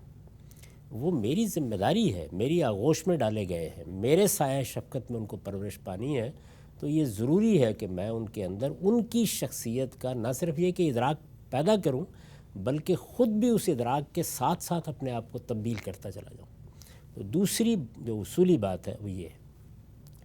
تیسری اصولی بات یہ ہے کہ آپ اپنے بچے کے ساتھ اپنے رویے کو تدریج میں تبدیل کرتے چلے جائیں۔ یعنی بچے کے اندر شعور کے بیدار ہونے کا عمل چند دن میں نہیں ہوتا، اس میں کئی برس لگتے ہیں۔ تو ممکن ہے کہ شروع میں آپ بڑی نرمی اور محبت سے معاملہ کر رہے ہوں، آپ اس کے ساتھ اس کے اوقات کا لحاظ کر کے اس کے سونے، اٹھنے، جاگنے، ہر چیز، کیونکہ وہ بالکل فطرت پر ہوتا ہے۔ تو یہ بھی ایک پہلو ہے کہ جس کو بڑا ملحوظ رکھنا چاہیے، اس کے ذہن کی، اس کے جسم کی نشو و نما ہو رہی ہوتی ہے، فطرت اس کے اوقات متعین کرتی ہے۔ سونا ہے اس نے جاگنا ہے، اس نے کھانا ہے، اس نے پینا ہے۔ آپ دیکھیں کہ اگر تھوڑا سا آپ توجہ دیں تو ایک چھوٹا بچہ جو اللہ نے آپ کی آغوش میں ڈالا ہوتا ہے، وہ اس فطرت کو ظاہر کر دیتا ہے، وہ اپنے رویے سے ظاہر کر دیتا ہے۔ اب تو اس پر بہت کام بھی ہو گیا ہے دنیا میں، ماہرین نفسیات نے بہت کام کر دیا ہے، بچوں کی سائیکالوجی پر بہت کچھ لکھا گیا ہے، اگر اس کو بھی آپ پڑھیں تو یہ معلوم ہو جاتا ہے۔ اب ہم کیا کرتے ہیں کہ میرے سونے کے اوقات کیا ہیں، میرے اٹھنے کے اوقات کیا ہیں، میں رات کو دیر تک جاگتا ہوں یا صبح دیر تک جاگتا ہوں، یہ ساری چیزیں جو ہم بچوں پر ٹھونس دیتے ہیں، بچے میں فطرت کا ظہور ہو رہا ہوتا ہے۔ تو جس طرح آپ یہ چیز ملحوظ رکھتے ہیں کہ اس وقت بچہ کیا چاہتا ہے، اس کے لیے والدین کو ایثار کرنا ہوتا ہے یا اہتمام کرنا ہے۔ ایسے حالات بھی ہیں کہ جس میں ان کے پاس وقت دینا ممکن نہیں ہوتا، تو اہتمام کرنا ہے ان کا، کہ ان کا سونا، ان کا اٹھنا، ان کا جاگنا۔ پھر اس کے ساتھ اب دیکھنا یہ ہے کہ ایک بچہ ہے، وہ اب نشو و نما پا رہا ہے، نشو و نما پاتے ہوئے وہ کیا چیزیں ہیں کہ جن میں آپ سختی برتیں گے، وہ کیا چیزیں ہیں کہ جن میں شفقت سے کام لیں گے، وہ کیا چیزیں ہیں کہ جن میں آپ آنکھیں بند کر لیں گے۔ ایسا بھی ہوتا ہے کہ بعض اوقات بچوں کے اسی انحراف سے گریز کر لینا پڑتا ہے، یعنی یہ نہیں کہ ہر وقت ہی آپ ایک درسگاہ بنا کے بیٹھے رہیں، بار بار کا لیکچر، بار بار کی تنبیہ، ادھر ادھر کی باتیں سنا کر بچوں کو یہ بتانا کہ تم یہ بنو اور وہ بنو نہیں۔ یہ جو رسالت مآب صلی اللہ علیہ وسلم نے اپنے عمل سے بتایا ہمیں کہ آپ بڑے آدمی کو بھی اگر روز نصیحت فرماتے رہیں گے تو وہ تنگ آ جائے گا۔ سیدہ عائشہ کے سامنے بیان کیا گیا نا، تو انہوں نے کہا کہ رسول اللہ اس کو پسند نہیں کرتے تھے۔ نصیحت کی بات جو ہے وہ کبھی کبھی کرنی چاہیے، وہ مؤثر ہوتی ہے، لیکن ہر وقت آپ دفتر کھول کر بیٹھے رہیں، ہر چیز پر آپ تنقید کرتے رہیں، نہیں۔ اس کے اندر ایک حسین امتزاج پیدا کرنا چاہیے کہ نصیحت کی بات بھی کرنی ہے، ان کو کچھ تھوڑے سے پھلنے پھولنے کے، اپنی رائے پر چلنے کے مواقع بھی دینے ہیں، اور اس میں بہرحال تادیب بھی کرنا پڑتی ہے۔ یعنی تادیب کن چیزوں پر ہونی چاہیے؟ جہاں فی الواقع انحراف ہو رہا ہو۔ ہمارے ہاں تادیب شروع ہو جاتی ہے ہماری خواہشات سے، ہماری آرزوؤں اور تمناؤں سے، یعنی تم وہ کیوں نہیں کر رہے جو ہم چاہتے ہیں۔ تو جس طریقے سے ریاست میں تادیب، تنبیہ یا سزا کا اختیار متعین کر دیا گیا ہے کہ کوئی ریاست کسی آدمی کے خلاف اقدام نہیں کر سکتی الا یہ کہ حق تلفی کو روکنا ہو یا جان مال آبرو کے خلاف زیادتی کو روکنا ہو۔ تو اب ظاہر ہے کہ اس کا مطلب یہ ہے کہ انسانی آزادی کو تحفظ حاصل ہونا چاہیے۔ بچے کے معاملے میں بھی یہی ہے کہ انحراف کی آپ وہ چیزیں متعین کریں۔ اب مثلا وہ جا کے کسی ہمسائے کو گالی دے دیتا ہے تو یہ وہ جگہ ہے کہ جہاں روکا بھی جائے گا، تنبیہ بھی کی جائے گی، اور ممکن ہے کہ کچھ تادیب بھی کرنی پڑ جائے۔ تو تادیب اور تنبیہ کس موقع پر ہے، اور کسی تادیب کو کسی حال میں تشدد میں نہیں بدلنا چاہیے۔ یعنی اپنا غصہ، بیوی پر غصہ، کسی خاص نشیب و فراز پر غصہ، وہ آپ نے دیکھا بچوں پر لوگ نکال لیتے ہیں۔ اس میں بہت حوصلے سے کام لینا چاہیے۔ تو ہوتی ہے غلطی، ہر انسان سے ہوتی ہے، مجھ سے بھی ہوئی ہیں اور بہت لوگوں سے بھی ہوتی ہیں، لیکن بحیثیت مجموعی کوشش کرنی چاہیے کہ آپ کے ہاں تادیب برمحل بھی ہو، برموقع بھی ہو، اور اتنی ہو کہ جو کبھی تشدد کی صورت نہ اختیار کر لیں۔ وہ زبان سے کوئی بات کہنے میں بھی ہو سکتی ہے، وہ ڈانٹ دینے میں بھی ہو سکتی ہے، اور وہ کسی موقع پر کچھ کان گرم کرنے سے بھی ہو سکتی ہے۔ مائیں بھی کرتی ہیں، باپ بھی کرتے ہیں، اس کی گنجائش باقی رہنی چاہیے، کیونکہ اللہ تعالیٰ نے انسانی شخصیت کو اسی طرح سے بنایا ہے۔ انحرافات اگر نہ ہوتے تو ریاست کے نظام کی کیا ضرورت تھی؟ بڑے ہو کر جب کہ پورا شعور ہوتا ہے، انسان جو کچھ کرتا ہے اس کے لیے جیلیں بنانی پڑتی ہیں، عدالتیں بنانی پڑتی ہیں، تو تادیب، جزا، سزا اس کا ایک موقع ہے، لیکن اس میں اور انسانی آزادی اور انسانی شخصیت کے نشو و نما میں توازن قائم رکھنا چاہیے۔ اور یہ توازن جو ہے انسان سیکھتا ہے، یعنی ایسا نہیں ہے کہ کسی جگہ آپ کو ایک فارمولہ مل جائے گا اور آپ اس کا اطلاق کر دیں گے۔ آپ اپنا جائزہ لیتے رہیں، آپ ماحول کا جائزہ لیتے رہیں، اور اپنے بچے کی شخصیت کا جائزہ لیتے رہیں۔ وہ خود آپ کو بتا رہا ہوتا ہے کہ کہاں آپ نے اس کے ساتھ کیا معاملہ کرنا ہے۔ اس میں ماؤں کو بھی تربیت دینی چاہیے، باپوں کو بھی تربیت دینی چاہیے۔ اور آخری بات یہ ہے کہ بچہ جب شعور کی عمر کو پہنچنے لگ جاتا ہے تو اب آپ اس کے ساتھ کمیونیکیشن کے معاملے کو بہتر کریں، یعنی آپ کا اس کے ساتھ ربط ایسا ہونا چاہیے کہ وہ اپنی بات کہہ سکے، اپنے اشکالات پیش کر سکے، اپنے مذہبی تصورات پر گفتگو کر سکے۔ ہم اب ایک ایسے معاشرے میں جی رہے ہیں کہ جو بنیادی طور پر آزادی اور فریڈم کی قدر پر قائم ہے۔ آپ کے بچے بھی آپ کی کوئی ایسی بات سننے کے لیے تیار نہیں ہوتے جو ان کے خیال کے مطابق ان کی سمجھ میں نہیں آ رہی ہوتی۔ یہ رویہ صحیح ہے، یہ رویہ غلط ہے، اس پر میں اس وقت بحث نہیں کر رہا۔ ہم جس دور میں جی رہے ہیں اس کا رویہ ہے۔ تو اصل میں یہ جو رویے ہوتے ہیں ان میں بنیادی چیز یہ ہے کہ آپ کو کون سا زمانہ ملا ہے۔ ایک زمانہ وہ تھا کہ بچے کو دادا دادی، نانا نانی، خاندان کے لوگ، گاؤں کے بڑے وہی دیکھ لیتے تھے، وہ آپ اطمینان کے ساتھ سیر سیاحت کرتے رہتے تھے، لیکن وہ زمانہ آپ کو نہیں ملا۔ اب آپ کی نوعیت بالکل الگ ہے، اور اسی وجہ سے یہ ضروری ہو گیا ہے کہ بچے کی تعلیم، تربیت، اس کے ذہنی رجحانات کی تشکیل، یہ چونکہ بہت اب وقت چاہتی ہے، اور اگر آپ اسے تعلیم دلانا چاہتے ہیں یا تربیت کرنا چاہتے ہیں یا دنیا میں کچھ کھانے کمانے کے قابل بنانا چاہتے ہیں، یہ بھی آسان نہیں رہا۔ اس کے مواقع بہت زیادہ متنوع ہو گئے ہیں۔ تو یہی وجہ ہے کہ یہ تلقین کی جاتی ہے کہ بھئی اب آپ سوچ سمجھ کے بچے پیدا کریں۔ یعنی یہ اب زمانہ وہ نہیں ہے کہ قبائلی زندگی ہے، آپ نے بچے پیدا کر دیے 2 4 5 10، اس کے بعد کہیں بکریاں چرا کے پل جائیں گے۔ تو اب آپ کی ذمہ داری کی نوعیت بالکل تبدیل ہو گئی ہے۔ اب 1 2 بچوں کی ذمہ داری اٹھانا بھی آسان نہیں رہا۔ ذمہ داری کو بھی لوگ جب ہم بیان کرتے ہیں تو صرف معاشی لحاظ سے دیکھتے ہیں، یعنی معاشی لحاظ سے بھی دیکھنا چاہیے، اس لیے کہ خرچ بہرحال آپ کو کرنا ہے۔ ایک آدمی اگر 10 روپے کماتا ہے اور وہ کہے کہ میں 15 عورتیں اپنے گھر میں لا کے ان کو بیویاں بناؤں گا، تو کہاں سے اخراجات پورے کرے گا؟ تو بچوں کے معاملے میں یہ دیکھنا چاہیے۔ اسی طرح آپ کے پاس وقت کتنا ہے، آپ کی مصروفیات کی کیا نوعیت ہے، آپ نفسیاتی تقاضوں میں کیا مدد کر سکتے ہیں اپنے بچوں کی، اور ایسے ہی تعلیم، تربیت، دوسری چیزوں کے لیے جو اہتمام آپ کو کرنا ہے۔ تو یہ تادیب، تنبیہ، شفقت، محبت، اصل میں یہ وہی صورتحال ہے کہ سٹک اور کیرٹ کے ساتھ ہی چلتے ہیں آپ، دونوں کے امتزاج سے۔ لیکن یہ سٹک تشدد کی سٹک نہیں ہے، یہ تادیب ہے۔ اور تادیب میں نے آپ سے عرض کیا کہ مختلف مدارج میں ہوتی ہے، ذرا سختی سے سمجھانے میں بھی ہوتی ہے، زجر میں بھی ہوتی ہے، توبیخ میں بھی ہوتی ہے، ڈانٹ دینے میں بھی ہوتی ہے، اور کبھی کبھی گوشمالی بھی۔ اور تادیب کو بس آخری درجے میں ہونا چاہیے، اسی درجے میں جس درجے میں جا کر بڑا انحراف ہو گیا کوئی، ورنہ آپ کمیونیکیشن پیدا کریں، آپ بات سمجھائیں، آپ گفتگو کریں، آپ اس کے خیالات کو جانیں، جس طرح اس کی شخصیت نشو و نما پا رہی ہے اس کے ساتھ ساتھ چلیں۔ بہت سے لوگ ہیں کہ وہ ایسی چیزیں بچے کے منہ میں ڈالنا شروع کر دیتے ہیں جس کو ابھی سمجھنے کی صلاحیت اس میں پیدا نہیں ہوئی ہوتی۔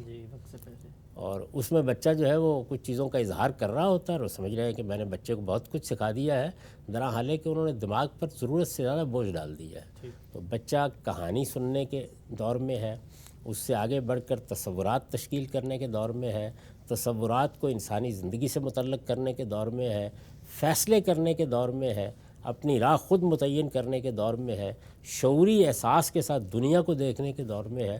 ان تمام ادوار میں آپ کے رویے ایک نہیں ہو سکتے، تو ان کا لحاظ کر کے بدلنا چاہیے۔ چند اصولی باتیں ہیں، ظاہر ہے اس وقت مجھے خیال نہیں تھا کہ آپ یہ سوال پوچھیں گے، تو جو چیزیں بالبداہت سامنے آئی ہیں وہ میں نے بیان کر دی۔ ہم سب بہت ہی آپ نے ماشاءاللہ مفصل انداز میں اور بڑے لطیف اور محبت کے پیرائے میں بڑی خوبصورتی سے آپ نے والدین کو وہ بنیادی عوامل بتائے ہیں۔ چند چیزیں میں چاہتا ہوں اس موضوعات پہ کچھ اطلاقی نوعیت کے آپ سے پوچھوں، آپ کی زندگی کے تجربات آپ کے کیا رہے۔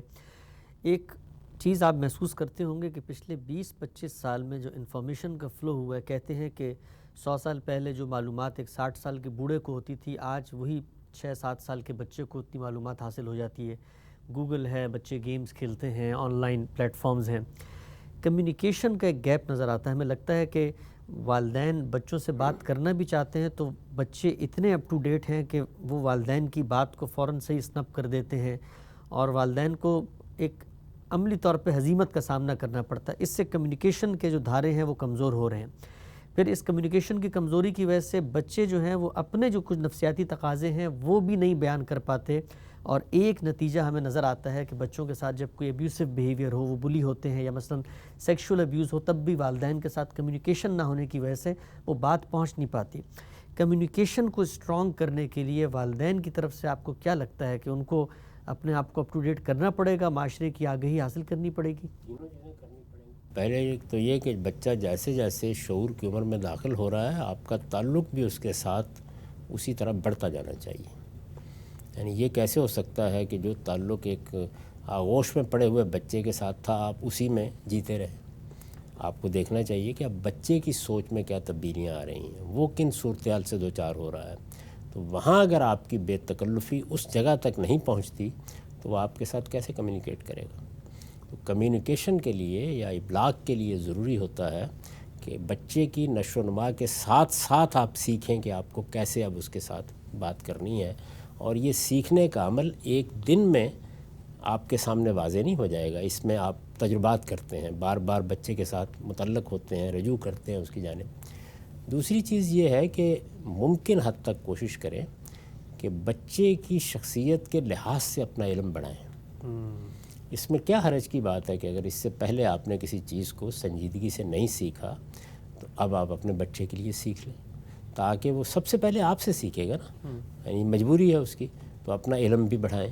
اس سے آپ کو بھی فائدہ ہوگا اور بچے کا اعتماد بھی بڑھے گا۔ وہ اپنے والدین کو آئیڈیلائز کر رہا ہوتا ہے، لیکن ظاہر ہے کہ ہر بچے کی ذہنی صلاحیت کے لحاظ سے ضروری نہیں کہ والدین اس کے ساتھ چل سکیں، ممکن حد تک ہی ہوگا۔ جب آپ محسوس کریں کہ بچے کے سوالات اب میری استعداد سے بڑھ رہے ہیں، بچے کے علم کی نوعیت بھی وہ نہیں ہے جو میرے علم کی نوعیت ہے، اور اب میں اس کے جو سوالات ہوتے ہیں، جن چیزوں میں وہ اضطراب محسوس کرتا ہے یا جو اشکالات اس کے ذہن میں پیدا ہوتے ہیں، ان پر اس طرح اس کو مطمئن نہیں کرتا، تو بجائے اس کے کہ آپ اس میں باپ کسی دھونس کے ساتھ معاملہ کرنا شروع کر دیں، اس کو سنپ کرنے کی کوشش کریں، اس موقع پر اس کا تعارف اچھے اہل علم سے کریں۔ بہت اچھا پوائنٹ۔ جس علم جس فن سے بھی وہ دلچسپی رکھتا ہے، ظاہر ہے ہر سوسائٹی کے اندر اس کے بڑے بڑے لوگ موجود ہوتے ہیں جو بڑے تجربات سے گزر چکے ہوتے ہیں، جنہوں نے اس علم کو ہضم کیا ہوتا ہے، جن کے ہاں صرف یہی نہیں ہوتا کہ کچھ معلومات ہیں دائیں بائیں سے آپ نے اخذ کر لی ہیں، بلکہ وہ اپنی سیرت، اخلاق، اپنے علم کی تعمیر کر چکے ہوتے ہیں اور ایک پورا کثر بنا چکے ہوتے ہیں۔ تو خود آپ کو بھی یہ تعارف ہونا چاہیے۔ میرے جلیل القدر استاذ ایک بات کہتے تھے کہ دو چیزیں انسان کی سب سے بڑی ضرورت ہے، لیکن انہی دو کو وہ نظر انداز کرتا ہے۔ ایک یہ کہ جس چیز سے اس کی دلچسپی ہے، وہ ہنر بھی ہو سکتا ہے، علم بھی ہو سکتا ہے، کوئی فن بھی ہو سکتا ہے، اس کے بڑے لوگ کون ہیں۔ یعنی یہ بات بچپن ہی سے علم میں آ جانی چاہیے۔ بچہ جس طریقے سے آپ کو دیکھ رہا ہے والد کی حیثیت سے، ایسے ہی وہ آپ کے ساتھ کچھ دوسری شخصیات کو دیکھنا شروع کر دیں۔ وہ مذہبی بھی ہو سکتی ہیں، ظاہر ہے کہ مذہب بھی انسان کی ضرورت ہے، وہ علمی بھی ہو سکتی ہیں، فکری بھی ہو سکتی ہیں، اور وہ کسی ہنر کے حوالے سے بھی ہو سکتی ہیں۔ ہمارے یہاں یہ ہے کہ بچوں کی شخصیت میں متوازن شخصیات داخل نہیں کی جاتی۔ بہت کھلاڑی داخل ہو جائیں گے، گانے والے داخل ہو جائیں گے، ان کی بھی ایک جگہ ہے، ان کو بھی داخل ہونا ہے، روک نہیں دیں آپ اس کو، لیکن اس کے ساتھ اس کی شخصیت کو سامنے رکھ کر اور شخصیات کو بھی داخل کریں، تاکہ والدین اور یہ شخصیات یہ مل کے اس کا ماحول بنائیں، اس کو جب کوئی مشکل پیش آئے تو رجوع کریں۔ تو میں نے عرض کیا کہ دوسری بات استاد امام یہ کہتے تھے کہ بڑے لوگوں کو یہ بتانا چاہیے کہ بھئی اس علم فن میں چیزیں کون سی دیکھنے کی ہیں جن کو وہ مہات کتب کہتے تھے، تو اس کے تعارف کرا دیں۔ تو ایسے ہی بچے کو آپ بتائیں کہ دیکھیے آپ کے ذہن میں یہ سوال ہے، اس میں اچھی کتابیں یہ ہیں، اس میں اچھی چیزیں فلاں جگہ آپ کو ملیں گی، آپ کی ذہنی سطح کے لحاظ سے فلاں آدمی کی چیز آپ پڑھ لیں، تو اس کے لیے یہ چیزیں پیدا کرنا، اس میں ظاہر ہے کہ ہر آدمی یہ نہیں جانتا ہوتا، تو اگر آپ خود بھی بڑی شخصیات سے رابطہ رکھیں گے، ان سے کچھ تعارف حاصل کریں، اور آج کل یہ کوئی مشکل نہیں رہا۔ پہلے تو آپ پوچھنے کے لیے جاتے تھے، اب آپ جانتے ہیں کہ جدید ذرائع نے ہر چیز آپ کے گھر پہنچا دی ہے، آپ کے بیڈ روم میں پہنچا دی ہے، تو یہ علم حاصل کرنا چاہیے۔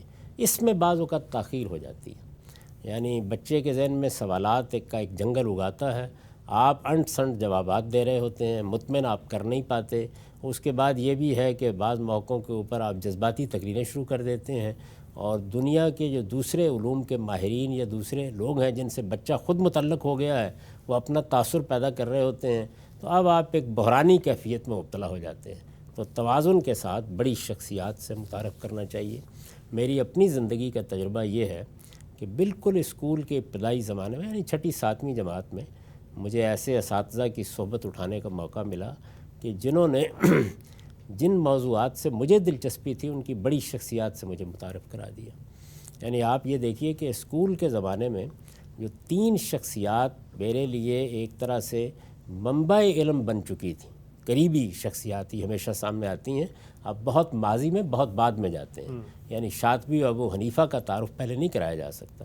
تو قریب کی شخصیات میں اقبال، ابوالکلام آزاد اور ابوالعلا مودودی، یہ 3 شخصیات ایسی تھیں کہ جن کا ایک ایک حرف مجھے پڑھنے کا موقع مل گیا۔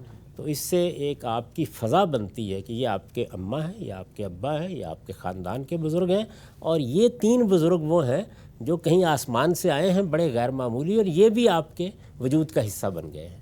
تو اس سے انسان کو بڑی تقویت حاصل ہوتی ہے، اور وہ بہت سی چیزیں جن کے بارے میں اضطرابات ہوتے ہیں ان کو یہ شخصیات حل کر دیتی ہیں۔ آپ سب بہت ہی آپ نے دل نہیں چاہ رہا اس موضوع پہ، چونکہ ایک بطور باپ کے مجھے خود بہت کچھ سیکھنے کو مل رہا ہے، اور ماشاءاللہ آپ کا تجربہ اور آپ کا علم و فن۔ چند مزید پہلو میں چاہتا ہوں آج کے دور کے ماں باپ پیش کرتے ہیں، خصوصاً ماؤں کی جانب سے۔ ہم نے دیکھا ہے کہ بچوں کا تفریحی کنیکشن فیملی کے ساتھ نہیں جڑ پاتا، یعنی پیرنٹس کے ساتھ کوئی فیسٹیوٹی، کوئی تفنن کی چیز، کوئی مزے کی چیز، وہ سب کی سب شفٹ ہو جاتی ہے گیمز کی طرف، ڈیوائسز کی طرف۔ بچے 4-5 سال کے ہوتے ہیں، گیمز کھیلنا شروع کر دیتے ہیں، والدین بھی رو رہے ہوں تو گیم پکڑا دیتے ہیں۔ ایسی ایڈکشن ہو جاتی ہے، ایسی ہیبٹ بن جاتی ہے کہ پھر گیمنگ کے اندر ہی وہ سرگرداں رہتے ہیں، مائیں جو ہیں وہ ان کو کھینچ رہی ہیں، اور اس کی وجہ سے پھر آن لائن گیمنگ ہے، مقابلہ ہو رہا ہوتا ہے، بچے کو ایک امیڈیٹ ریوارڈ مل رہا ہوتا ہے، بڑی دلچسپی اس کی ہو جاتی ہے۔ آپ کو کیا لگتا ہے کہ کیا کچھ اقدامات کرنے چاہیے والدین کو کہ وہ تفریح یا تفنن طبع کے پہلوؤں کو بھی اپنے والدین کی صحبت یا فیملی کی جو وہ باؤنڈ ہے، جو کنیکشن ہے، اس میں کچھ سبسٹیوٹ کرے، بجائے کہ وہ سب کچھ ہی اس کو باہر مل رہا اور پھر وہی اس کی ہیبٹ بن جائے؟ اس وقت جتنا احاطہ کر چکی ہیں ہمارا، اور جس طرح سے گرد و پیش میں پھیلی ہوئی ہیں، آپ یہ تو نہیں کر سکتے کہ ان سے بالکل جان چھڑا لیں، لیکن وہی بات ہے کہ زیادہ وقت دیں اپنے بچوں کو۔ جب آپ زیادہ وقت دیں گے تو وہ آپ کو بھی دیکھیں گے، اور آپ کن چیزوں سے دلچسپی لیتے ہیں ان کو بھی دیکھیں گے، اور اس کے ساتھ ان کو فطرت سے آشنا کرائیں۔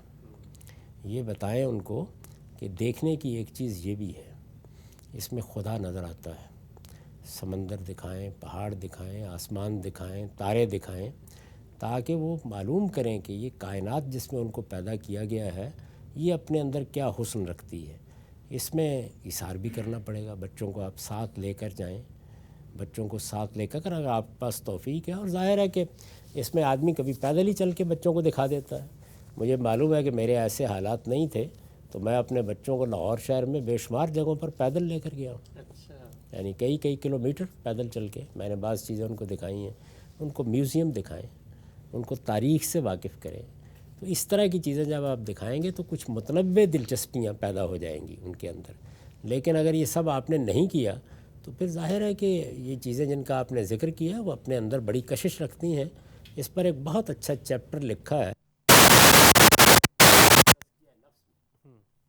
وہ چیپٹر یہ اشتغال بالادنا، یعنی انسان واقعی ایسے ہوا ہے کہ اگر اس کو اعلیٰ اور برتر چیزوں کا تعارف نہ ہو اور وہ چیزیں بار بار اس کے سامنے سلیقے کے ساتھ نہ لائی جائے تو ادنا چیزوں میں کشش اللہ نے بہت رکھی. حضرت مسیح نے بھی فرمایا ہے نا کہ اس طرح کی چیزوں کے لیے راستے کشادہ ہیں بہت، اور وہ چیزیں جو برتر ہیں، اعلیٰ ہیں، خیر کی ہیں، نیکی کی ہیں، ان کے راستے تنگ ہیں اور ان پر چلنے والے تھوڑے ہوتے ہیں. تو اس لیے اس میں آپ کو محنت کرنی ہے، یہ چیزیں خود کرنی ہے. یعنی ان کے لیے کسی محنت کی ضرورت نہیں ہوتی، یہ خود کر لیں. وہ چیزیں کرنا بڑی ضروری ہے. تاہم کسی بندے کا ذوق ہی کھیل کا ہو سکتا ہے، مصوری کا ہو سکتا ہے، اسی طرح کسی اور ہنر سے اس کو دلچسپی ہو سکتی ہے. اس کو بھی ڈسکریج نہیں کرنا چاہیے. اگر وہ اس طرح بڑھنا چاہتا ہے تو کوئی حرج کی بات نہیں، آپ لے کے چلیں، آہستہ آہستہ اس کو دوسری چیزوں سے تعارف کرا کے چلیں. اس میں اساتذہ بھی بڑا کردار ادا کر سکتے ہیں. اور میں ایک آخری بات پہ ظاہر کرتا ہوں، بہت بڑا کردار کیونکہ زبان کیا ہے؟ زبان اصل میں آپ کو دوسری دنیا سے تعارف کرانا ہے. ہمارے یہاں لوگ اس کی اہمیت سے واقف ہیں. ان کو دنیا میں اپنے بچوں کو کھڑا کرنا ہوتا ہے، تو اس لیے جو دنیا میں ان کی ترقی کا باعث زبانیں بنتی ہیں وہ تو ایک آدھ کے بارے میں بہت جذباتی ہوتی ہیں. جیسے ہمارے یہاں پاکستان میں ہر آدمی اپنے بچوں کو انگریزی میں بہت تاج کرنے کے لیے بیتاب ہوتا ہے. تو یہ سب چیزیں تو ہوتی رہتی ہیں، لیکن یہ کہ اس کے ساتھ یہ دیکھا جائے کہ بچے کی ضرورتیں کیا ہیں، اس کو کون سی لینگویجز سیکھنی چاہیے. میں نے ہمیشہ لوگوں کو یہ کہا ہے کہ اتنا اہم یہ نہیں کہ آپ مذہب کی تعلیم اپنے بچوں کو دیں، اس سے کہیں زیادہ اہم یہ ہے کہ آپ ان کو اسلام کی کوئی زبان سکھائیں. یعنی اردو، عربی، فارسی یہ اسلام کی زبانیں ہیں. اسلام کی زبانوں سے مطلب یہ نہیں ہے کہ اللہ تعالیٰ نے یہ زبانیں آپ کے لیے خاص کر دی ہیں، یہ زمانے اور وقت نے اسلام کے علم کے ساتھ خاص کر دی ہیں. جیسے مثال کے طور پر بڑا فلسفہ جرمنی میں پیدا ہوا ہے، تو جرمن زبان بڑی اہم ہے فلسفے کے مطالعے کے لیے. ایسا ہی معاملہ ان تینوں زبانوں کا، اور اس میں سب سے زیادہ رچ اس وقت اردو زبان ہے. تو ان میں سے کوئی زبان اپنے بچوں کو بہت اچھی، یعنی اس کو وہ پڑھ سکیں، اس کی ہر چیز کو سمجھ سکیں، اس میں اعلیٰ لکھنے والوں کی چیزوں کو جان سکیں، اس کو ہدف بنا کے سکھانا چاہیے. آپ کا سارا کام اس کے نتیجے میں ہو جائے گا. زبان بڑی لوگوں سے متعارف کرا دے گی، وہ بڑے لوگ مذہبی بھی ہو سکتے ہیں، علمی بھی ہو سکتے ہیں، فکری بھی ہو سکتے ہیں.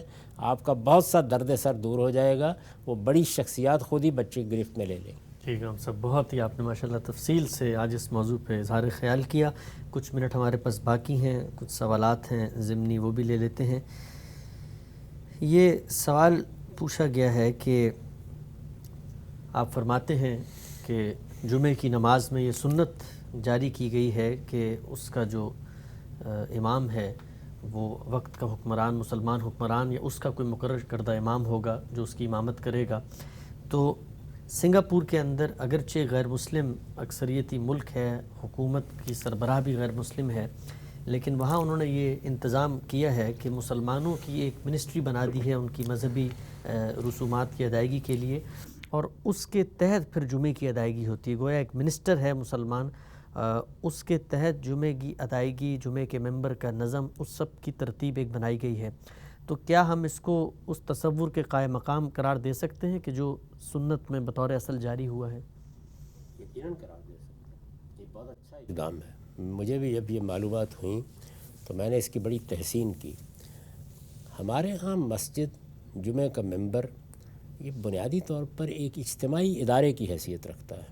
اس طرح کی چیزوں کو اگر آپ افراد پر چھوڑ دیں گے اور خاص طور پر اگر مذہبی رہنماؤں پر چھوڑ دیں گے تو اس سے فساد پیدا ہوگا، فرقہ بندی پیدا ہوگی، اس سے ریاست کے اندر ریاستیں وجود میں آئیں گی.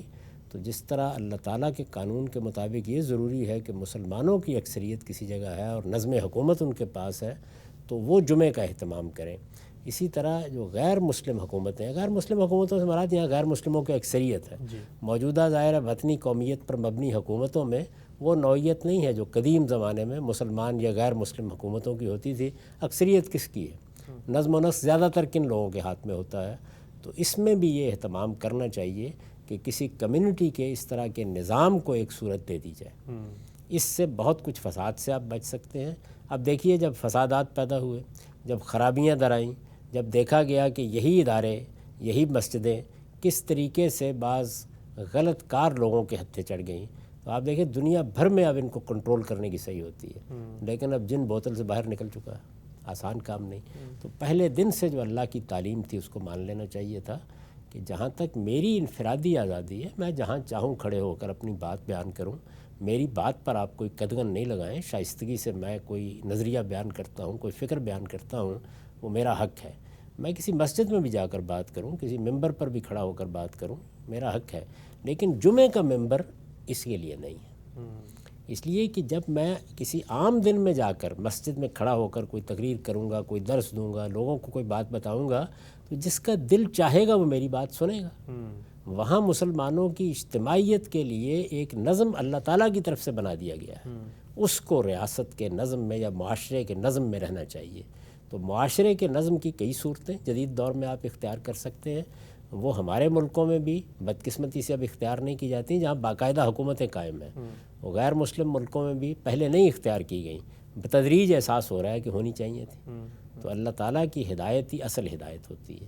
اس وجہ سے جہاں بھی اس کا لحاظ کیا جائے گا، جہاں اس کے قریب رہ کر کوئی اقدام آپ کریں گے، وہاں خیر و برکت کا ذریعہ بنے گا۔ تو میں نے خود دیکھا ہے وہاں پہ کہ اس نظم کا نتیجہ یہ نکلا ہے کہ وہاں اس طرح کے فسادات کی گنجائش نہیں ہے۔ اچھا غلام صاحب، بعض لوگ ہم نے دیکھا ہے کہ ایک ملک کے شہری ہوتے ہیں، مسلمان اکثریتی ملک ہے، دوسرے ملکوں میں گئے ہوئے ہیں، کام کر رہے ہیں، لیکن ان کا حکمران اصل میں تو ان کے ملک کے اندر جو شخص بیٹھا ہوا ہے مسلمان حکمران وہی ہے۔ تو کیا یہ بھی ہو سکتا ہے کہ وہ اس کے اذن سے یا اس کی، کیونکہ اس ملک کے وہ مستقل شہری ہیں اور یہاں پر وہ ایک ٹیمپریری ویزے پہ آئے ہوئے ہیں، تو اس کے اذن یا اس کی اجازت سے وہ یہاں کوئی امام مقرر کر لیں، یا مثلاً وہاں اگر کوئی امام ہے تو اس کی اقتداء میں وہ آن لائن اس طریقے سے جمعے کی ادائیگی کر لیں، اس کی بھی گنجائش ہے؟ نہیں، یہ تو بالکل ہی غلط بات ہوگی۔ اس کی وجہ یہ ہے کہ اب جس طرح کے ملک اب بنے ہوئے ہیں، ان میں ہر حکومت کی جورسڈکشن اور اس کی عملداری اپنے حدود کے اندر ہی ہے، تو اپنے حدود کے اندر ہی یہ معاملات کرنے چاہیے۔ اس طرح کی اگر کوئی چیز کی جائے گی تو یہ خرابی کا باعث بنے گی۔ آپ کسی دوسری سرزمین پر قدم رکھتے ہیں تو اس سے قطع نظر کہ آپ کسی دوسرے ملک کے شہری ہیں، وہ قدم رکھتے ہی آپ وہاں کے قانون، وہاں کے اخلاقیات اور ان چیزوں کے، یعنی جو آپ کے دین کے خلاف نہیں ہیں، ان کے پابند ہو جاتے ہیں۔ تو اس پابندی کو نہ صرف یہ کہ پیش نظر رکھنا چاہیے، اس کی عزت کرنی چاہیے، بلکہ اسی دائرے کے اندر اپنے لیے راستے نکالنے چاہیے کہ ہم اپنے دین پر عمل کر سکیں، دین کے تقاضے پورے کر سکیں، اپنی تربیت کا اہتمام کر سکیں، اور اپنی عبادات اور اپنے مراسم عبودیت بھی ادا کر سکیں۔ ٹھیک ہے، ہم سب آخری سوال لیتے ہیں آج کی نشست کا۔ سوال یہ ہے کہ لفظ امی سے کیا مراد ہے؟ عام طور پہ یہ پڑھایا جاتا ہے ہماری اسلامیات کی کتابوں میں بھی کہ رسول اللہ صلی اللہ علیہ وسلم لکھنا پڑھنا نہیں جانتے تھے، اور یہ ایک تکوینی اللہ تعالیٰ کے قانون کے تحت ایسا ہوا ہے تاکہ اس کے بعد جب ان سے قرآن کا صدور ہوا تو لوگوں کے لیے ایک معجزاتی چیز بن سکے۔ تو لفظ امی سے کیا مراد ہے؟ رسالت مآب صلی اللہ علیہ وسلم اگر لکھنا پڑھنا نہیں جانتے تھے تو کیا خدا نے کوئی خاص اہتمام کیا تھا؟ اس کی حقیقت کیا ہے؟ یہ دونوں الگ الگ باتیں ہیں۔ رسول اللہ صلی اللہ علیہ وسلم لکھنا پڑھنا نہیں جانتے تھے، یہ بات قرآن میں بیان ہوئی ہے۔ جو لوگ یہ کہتے ہیں کہ بعد میں آپ نے سیکھ لیا، وہ بھی قرآن کی اس آیت کے بعد ہی کی بات کرتے ہیں۔ اچھا، یہ تو قرآن مجید نے صریح لفظوں میں بیان کر دیا ہے، وَلَا تَخُطُّهُ بِيَمِينِكَ، یعنی رسالت مآب صلی اللہ علیہ وسلم لکھنا پڑھنا نہیں جانتے تھے۔ اور لکھنا پڑھنا نہ جاننا بھی، اور اس سے پہلے کسی ارتقائی عمل کو بھی ہم مفقود دیکھتے ہیں آپ کی ذات میں، اس کو خود قرآن مجید نے دلیل کے طور پر پیش کیا ہے۔ یہ کہا ہے کہ لبثت فیکم عمرہ، میں تمہارے درمیان ایک عرصہ گزار چکا ہوں، تم جانتے ہو کہ میں کوئی لکھنے پڑھنے والا، میں کوئی شاعری کرنے والا، میں کوئی ادیبانہ گفتگویں کرنے والا، میں کسی خاص علم و فن کا اظہار کرنے والا آدمی کبھی نہیں رہا۔ یہ تو اللہ تعالیٰ نے مجھ پر یہ عنایت کی ہے اور مجھے اس منصب پر کھڑا کر دیا ہے۔ یعنی اللہ کے رسول اور اللہ کے پیغمبر اور اللہ کے نبی وہ اخلاق عالیہ کا بہترین نمونہ ہوتے ہیں، انسانیت کے گلے سرسبد ہیں، لیکن اس طرح کی چیزیں ان کے ہاں نہیں ہوتی۔ مثلا شاعری کی بات کی گئی تو قرآن مجید نے کہا کہ وما علمناہ الشعر وما ينبغی لہ، یعنی یہ ان کے لیے موضوع بھی نہیں ہے اور ہم نے یہ تعلیم ان کو دی بھی نہیں. تو اس وجہ سے یہ بات الگ سے بیان ہوئی ہے. امی تو در حقیقت قریش کو یا بنی اسماعیل کو اہل کتاب کہتے تھے اور سب کو کہتے تھے. آپ دیکھیے نا، سب کے سب قریش جن میں پڑھے لکھے لوگ بھی تھے، بعض لکھنا بھی جانتے تھے، سب کو امیین کہا ہے قرآن نے. یہ در حقیقت اہل کتاب نے ان کے لیے ایک تحقیر کا لفظ ایجاد کیا اصلاً، کہ ہمارے پاس کتابیں بھی ہیں، اللہ کی کتابیں، ہمارے پاس انبیاء بھی ہیں، ایک بڑی رچ ٹریڈیشن ہم رکھتے ہیں نبیوں کی تعلیمات کی، اور تم لوگ 2000 سال سے اس سے محروم ہو. لیکن انہوں نے اس کو اپنے لیے ایک تشریف بنا لیا. تو اللہ تعالیٰ نے بھی اسی طرح اس کا ذکر کیا ہے. تو امین کا مطلب ہے کہ وہ قوم، یا امی کا مطلب ہے اس قوم کا آدمی کہ جس کے پاس ایک لمبے عرصے سے اللہ کی کتابیں نازل نہیں ہوئیں، اللہ کے پیغمبر نہیں آئے. ٹھیک ہے ہم صاحب، ہمارا وقت یہاں پہ پورا ہو گیا ہے. سال کا آخری درس آج آپ نے دیا ہے. انشاءاللہ اگلا جب درس ہوگا تو ہم نئے سال میں داخل ہو جائیں گے. آپ ویسے تو خیر و نصیحت کی بات کرتے ہی رہتے ہیں، لیکن کبھی کبھی ان موقعوں پہ کوئی خاص نصیحت، کوئی بات کرنا لوگوں کے جذبات اور ان کی قوتوں کو مہمیز دیتا ہے. تو میں چاہوں گا کہ نئے سال کی شروعات کے موقع پر آپ کو سننے والے ہزاروں لاکھوں لوگ دنیا بھر میں موجود ہیں اور آپ کی بات کا ایک اثر بھی لیتے ہیں. کوئی ایک بات جو آپ ان کو نصیحت کرنا چاہیں کہ آنے والے سال میں وہ اس کا اہتمام رکھیں اور اس سے کوئی ان کی زندگی، ان کی شخصیت میں بہتری کا پہلو نمایاں ہو سکے. یہ سال انسانی تاریخ میں، جو ہمارے علم میں تاریخ ہے، اس میں اللہ کی تنبیہات کا سال تھا.